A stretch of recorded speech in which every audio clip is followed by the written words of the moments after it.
My school name is ZPHS Gourayapalli. నేను చెప్పబోయే కథ పేరు ఎవరు గొప్ప.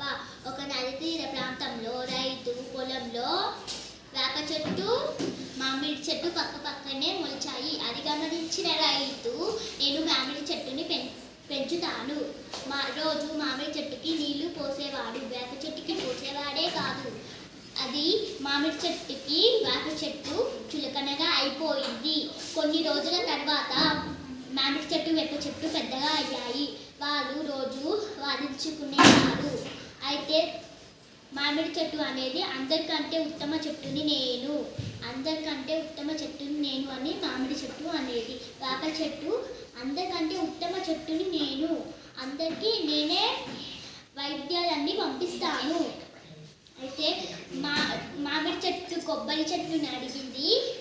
కొబ్బరి గారు, ఇలా మా ఇద్దరిలో ఎవరు గొప్ప అంటే నా నా నా నా ఉద్దేశం అయితే వేప చెట్టే ఉత్తమ చెట్టు.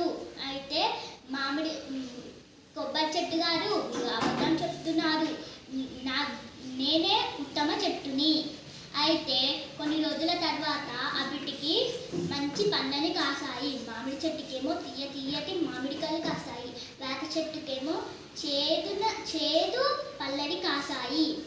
అయితే రైతు మామిడి చెట్టుకి పండ్లనన్నీ కోసాడు.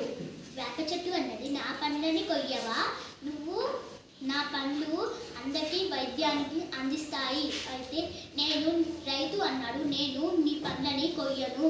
అయితే కొన్ని రోజుల తర్వాత మామిడి చెట్టుకి చీడ పురుగులు వ్యాపించాయి. అయితే రైతు ఏం చేశాడు, వేప చెట్టు కింద ఉండే పండ్లను తెంపి రసం చేసి మామిడి చెట్టు మధ్యలో పోసాడు. కొన్ని రోజుల తర్వాత మామిడి చెట్టు కూడా మంచిగా బాగైంది. నా దృష్టిలో కూడా నువ్వే ఉత్తమ చెట్టు. వేప చెట్టు.